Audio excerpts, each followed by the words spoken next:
Olá, você está no canal Física MLT e nós já estamos na nossa 29ª aula do curso SpaceX Preparação. Vamos começar?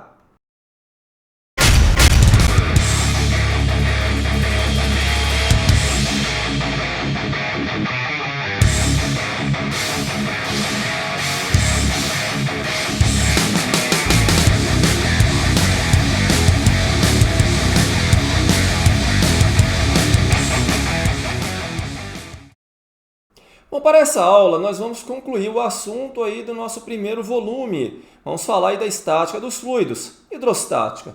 Vamos falar aí dos conceitos de densidade, massa específica, vamos falar também da pressão, pressão hidrostática, teorema de Stevens, princípio de Pascal e também o empuxo. E vamos terminar a aula com a resolução de alguns exercícios aí do nosso material. Vamos começar?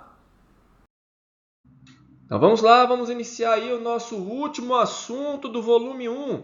Estudamos a estática dos corpos rígidos, agora vamos estudar a estática dos fluidos. Bom, previamente vamos definir aqui as grandezas densidade volumétrica e massa específica. Definimos a densidade volumétrica aí de um corpo tomando a razão entre a massa que esse corpo possui pelo volume que ele ocupa no espaço. Agora, a massa específica ela tem uma definição muito semelhante à da densidade. Porém, quando eu tomo a razão entre a massa do corpo sobre o volume, eu vou pegar o volume aonde consta o material do corpo. Por exemplo, se eu tiver um corpo oco, tá? Então eu tenho que pegar o volume das paredes desse corpo, tá certo?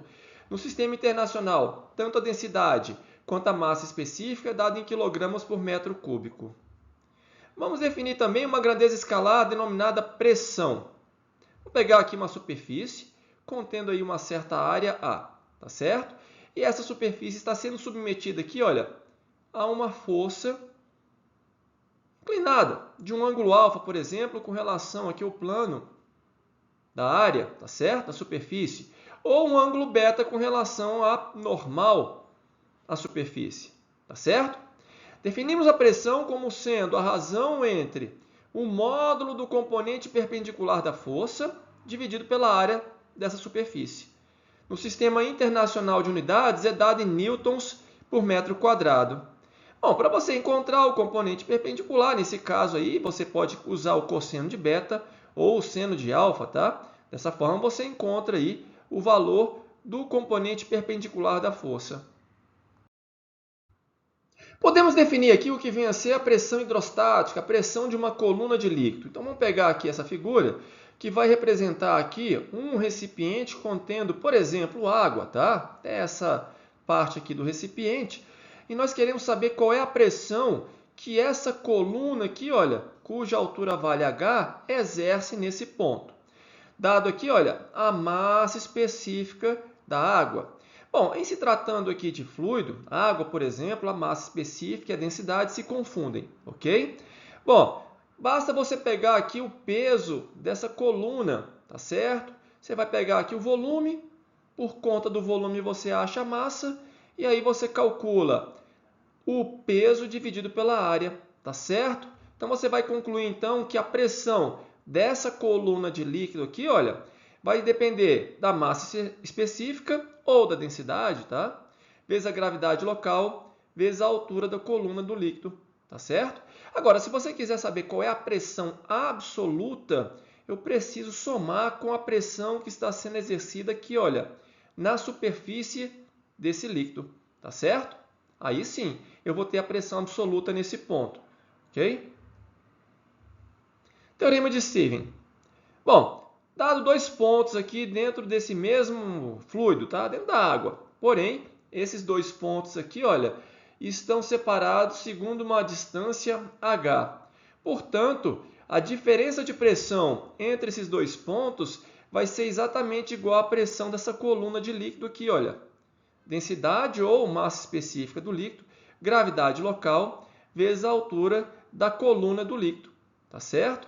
Agora, se você tem dois pontos dentro do mesmo líquido, no mesmo nível, não tem diferença de pressão, tá certo? Princípio de Pascal. Vou pegar aqui um recipiente no formato de um tronco de cone.